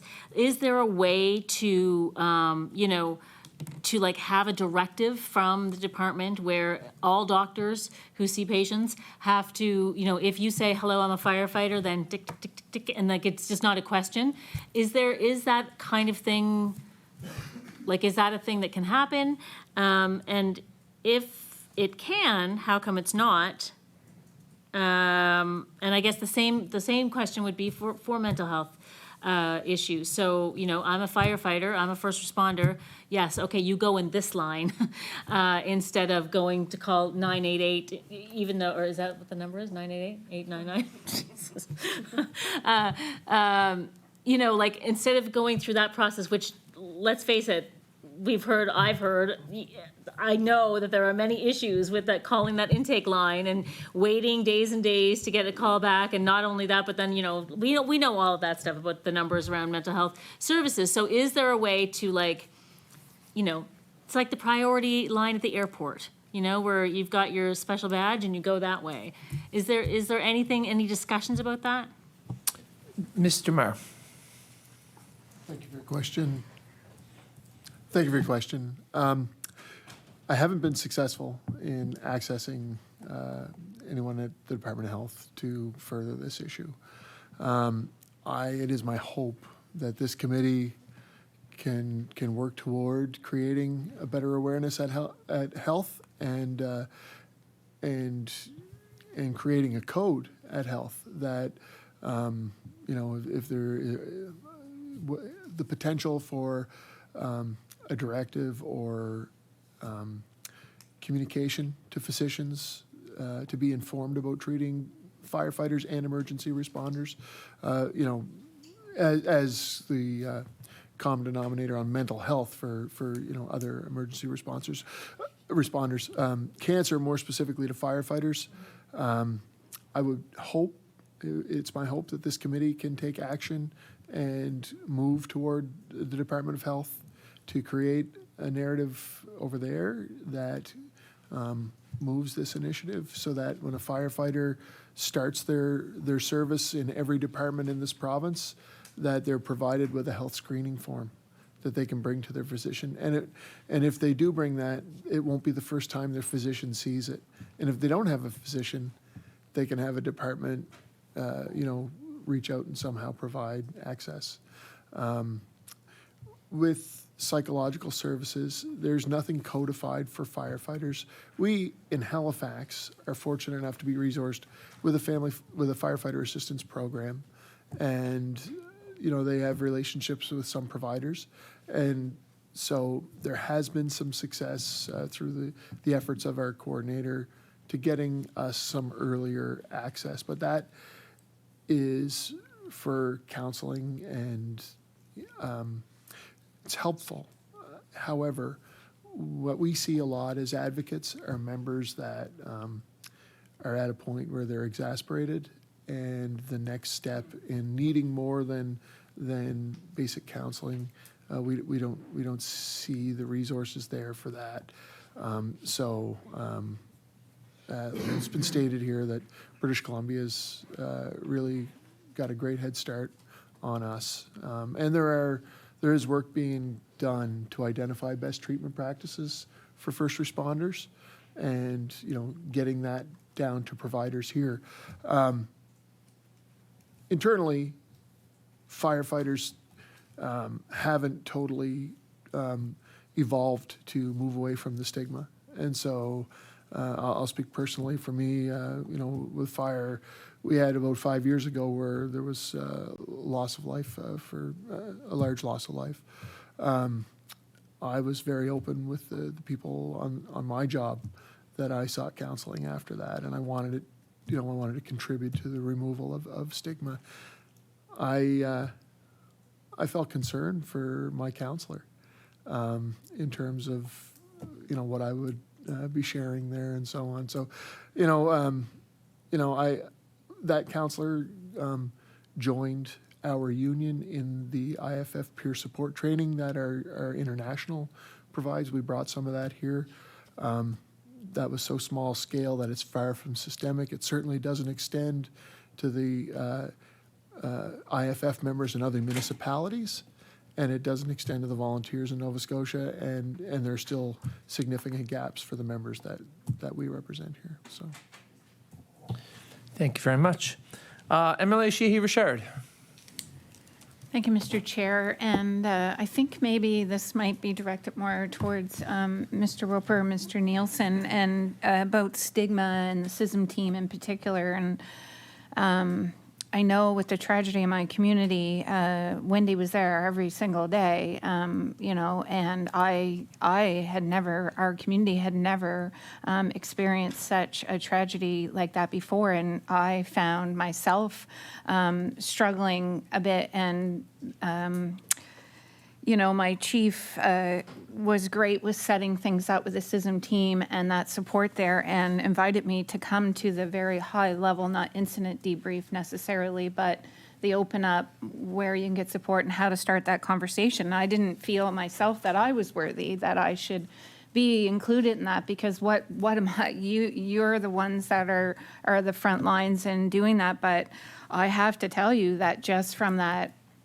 group in the room, including me in the conversations, it was like this whole weight came off of me. So, there's still challenges, and my chief and I grew up together.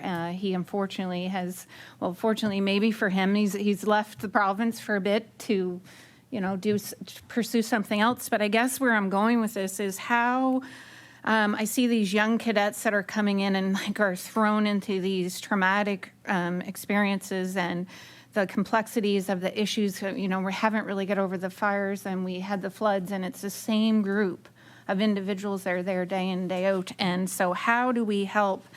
What could we do to reduce that stigma, to make it be more inclusive, that within the fire departments itself, there's sometimes the stigma in the veteran firefighters versus the newer cadets. So I guess I'm just looking for some takeaways that we could work on, and how can we bring that forward? Mr. Nielsen. Yes. And to me, that education is consistent. It's and to get that out there, our CISM team does do education sessions. To be able to get even the stigma of having the education team there is an issue as well. And that team also encourages them to have their family and their guardians or whatever to come to those sessions as well to understand, so you can recognize it early. The other thing is to understand our CISM team. The way it's funded is it makes it difficult for them to do anything on a long term, or to put stuff out to the groups, the fire departments, and especially individual fire departments. It's easier to maybe do to a group or an association. But right now, for them to be financially supported, could be if we had some sort of system that they could do that on a more consistent basis, so that we make sure we get to every firefighter. And I guess that takes me back to as well, the fire service in Nova Scotia, volunteer fire service, is mandated by the municipalities. The province doesn't have jurisdiction for fire service other than investigation and prevention. So we have a gap again with municipal arm's length kind of dealings.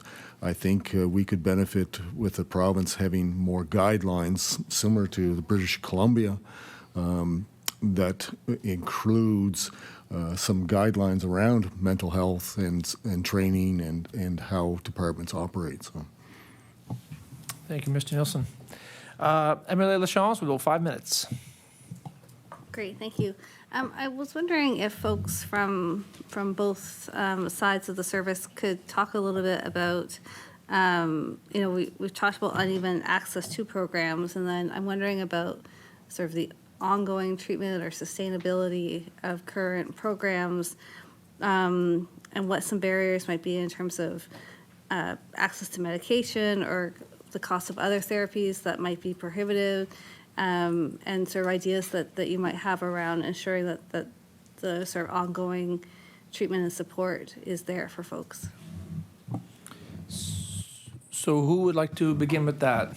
We'll start with the Professional Firefighter Association, Mr. Meagher, and then we'll go to our friends from the Fire Service Association. Mr. Meagher. Thank you for your question. For me as an advocate, one of the most stressful experiences I have is when I don't have the resources to provide what the person I'm trying to help needs. We do have some things in place in Halifax, in our system, and it does help a lot of people. But we have these occasions where it's not enough, and access to inpatient treatment or things that are not standardly covered by, there's. So for us, the charity Fight for Life has provided almost $200,000 in resources for education and treatment of our members in the last 4 years. Yeah. I had a member call me a couple of years ago in June and say they needed help, and they wanted, the IAFF has created a center for addiction and counseling. It's trauma-informed, deals with responders, and accessing that is expensive and not covered by plans. And so when someone has to go for treatment, and if they want that option, I had a member ask me to go there a couple of years ago, and my immediate response was, how am I going to get this person there? And I called the chairperson for Fight for Life, who told me they could have a board meeting and get me an answer, within a day. And within a day, I had funding for that person to go. It is, access to. I know we need a standard, and I support President Jones's comment that we need a standard.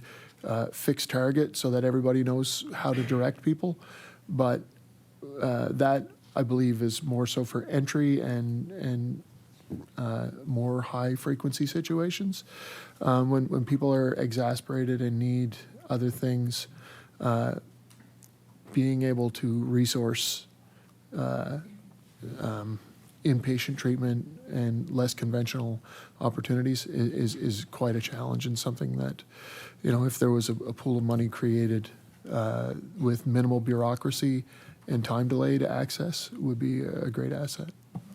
Thank you. And who would like to represent the Firefighters Association? Mr. Jones, we'll give you the last word here this afternoon to answer this question. We have about a minute to go. Thank you for that, Mr. Chair, and thank you very much for the question.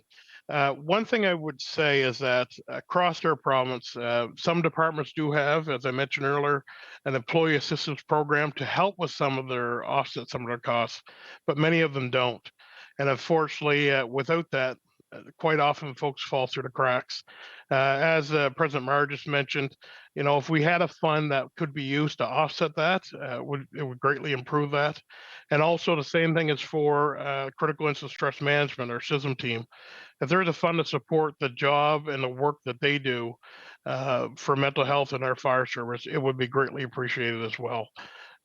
There's many programs out there. The career side of professional firefighters, they have some other resources that we don't have on the volunteer side. But it's really important that we all have the ability to have a universal fund available to support the need. Thank you. Thank you, Mr. Jones. So that concludes our time for questions from our MLAs to our guests today. Would anyone like to offer any closing statements this afternoon? Any of our guests from our groups would like to offer? Mr. Triff, we'll begin with you. Sure. Thank you. We touched on PTSD as a diagnosis, and for our members, it's a spectrum. We've got members with PTSD that are doing great self-care, professional care, maintaining their ability to work, and we've got members that struggle to get out of bed and aren't in the workplace. And we've got to have resources for everybody in between. There's early intervention or barrier to early intervention is that stigma that we talked about.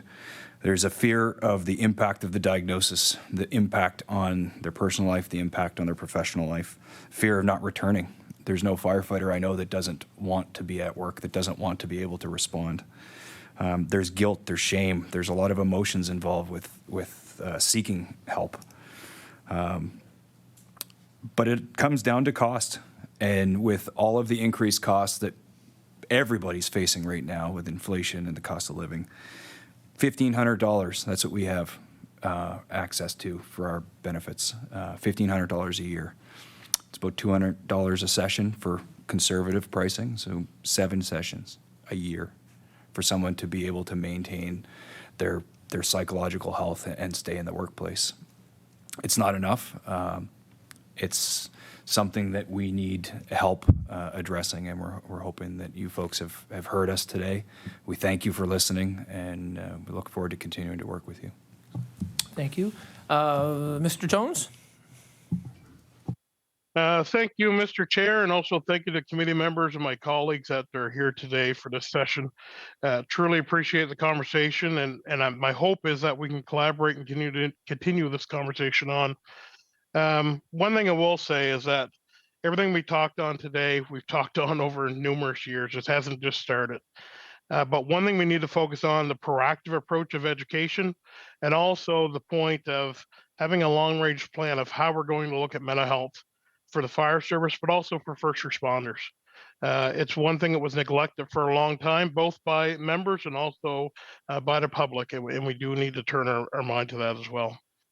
And the other thing I will say as a reminder is that the volunteer fire service in our province, just remember most of our folks work every day during the day, and any programming that does become available for them during the day, folks simply cannot attend it. So please have a focus on having things available in the evening and weekends to support our members so they have an opportunity to be involved, to get the information and move on. Thank you for your time today, folks, and thank you very much for the conversation. Thank you. And is there anyone from the department that would like to offer any closing statements? Ms. Vezina? Just thank you again for the invitation. Thank you very much for the conversation. I learned things today, and I do appreciate that there is more that I think I need to understand about what's available and not available. And so extending the invitation to continue the conversation, let's chat again. And thank you very much to the committee for having us here today.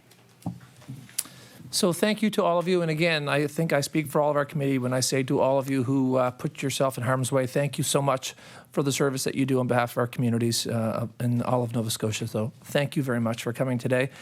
We will take about a 2-minute recess to allow our guests to leave. And then we have, I think someone has mentioned, we have a bit of committee business here. So thank you again, everybody. We'll take a 2-minute recess, and we stand in recess right now. Thank you.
Okay, if we could ask our, if we could ask our guests to leave the room, and then we have a bit of committee business apparently that we have to attend to.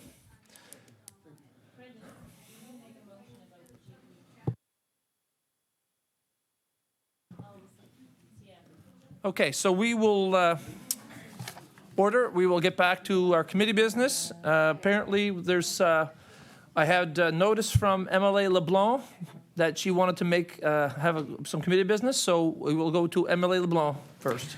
Well, thank you, Mr. Chair. I just thought, given what we've just heard, that it might be a worthwhile use of this committee to send a letter on behalf of the committee to MLA Nickel. I had recognized MLA LeBlanc, and then I'll recognize you. Thank you. Thanks. I would like to make a motion that the committee send a letter to the Minister of Health and Wellness asking about this question, just asking, why the fire service hasn't been able to make contact with someone in the department, but also what the minister might do to consider this directive to GPs, family care providers, so that firefighters and other first responders could, could get testing for the presumptive cancers that are covered.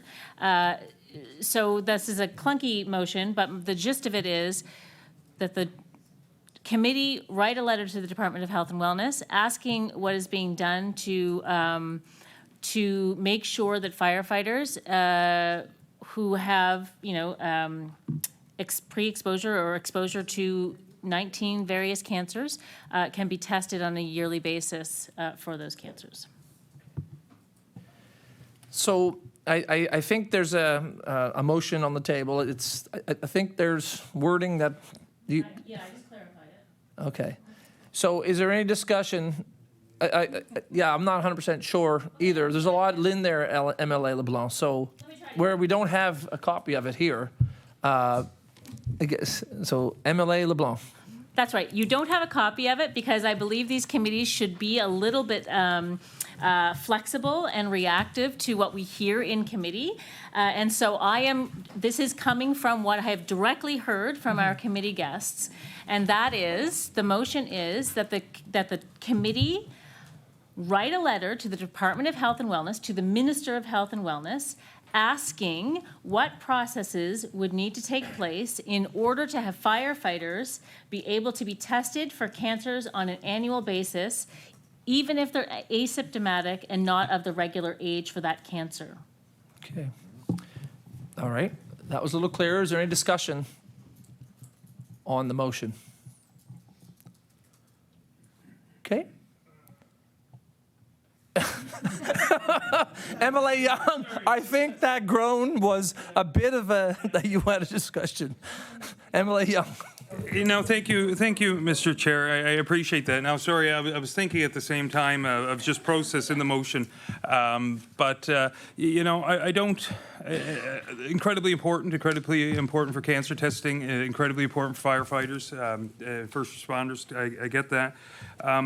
I don't totally understand the process of what the department, like, basically what I'm asking for, I guess, is would it make sense to write a letter asking for what is currently in place? Like, give us an update on the relationship to this specific ask. Give us an update on how this working relationship or how this, what the department's doing in regards to this. So are you asking for an amendment of the motion, or I'm not sure? I'm trying to get discussion here for this, just because I'm not totally clear on Ms. LeBlanc's motion, because I don't understand what the relationship is already within the department and within the service. MLA LeBlanc. Well, I'm happy to discuss. And so sure, yes. What I'm trying to say is we heard from Mr. Meagher that he has not been successful in communicating with the Department of Health and Wellness around this issue. So my initial thing was, well, why don't we write a letter as the committee saying why is the Halifax Professional Firefighters Association having trouble connecting with the department on this very important issue? So that is, to your point, like, give us an update of what's happening. And then, that I would be fine with that. And then a follow-up letter maybe is, well, let's communicate with the fire department and let's make sure that our firefighters are getting the testing that they need, even if they're asymptomatic or not of the age of regular testing. So, listen, let's discuss. We're going to run out of time. I'm happy to rescind my motion with unanimous consent. I will take my motion off the table and then say, let's write a letter to ask for an update on the relationship. I'm happy with that. MLA Young. Just for clarity, what I'm talking about is a broader relationship between, I'm not talking about an individual's personal medical histories, right? We're talking about the greater relationship, or an update on how that working relationship is. Okay. Or that we could request So MLA LeBlanc, are you rescinding your motion then? I believe I need What- sorry? unanimous consent to do that. Yeah, we need unanimous consent. Okay. Motion rescinded. Oh, MLA Nickel. Thank you. And in essence of time, I'm going to be very quick. I believe I shared it with the clerk, and I think she shared it with everybody. And it will contribute, and I know that it's very supported by people who presented to here today. So I say, Mr. Chair, based on the recommendations today, I'd like to put forward a motion to write to the Department of Health and Wellness to ask if a meeting could be held with the Professional Firefighters Association and the Fire Service Association to discuss pre-screening needs in firefighters. So there's a motion on the table. Is there any discussion around that motion? Which is, okay. MLA Young? Yeah, my apologies. I would just ask if Emily Nick will be able to read that motion one more time. She just read it quite fast. MLA Nickel. Thank you. Based on the recommendations today, I'd like to put forward a motion to write, this committee writes to the Department of Health and Wellness to ask that a meeting be held with the Professional Firefighters Association and Fire Service Association to discuss pre-screening needs in firefighters. In essence, everyone we heard from here today that was presented, and President Jones as well, to understand. So this, they have a conversation. Order. The time for our meeting has come to an end. So we will end with our next meeting will be Tuesday, March the 5th from 10 a.m. To 11 a.m. Or it might be 10 a.m. to 10:05 a.m., but for agencies, boards, and commissions only. So because the House is expected that day, we will only meet briefly in the morning. So with that, our meeting is now adjourned.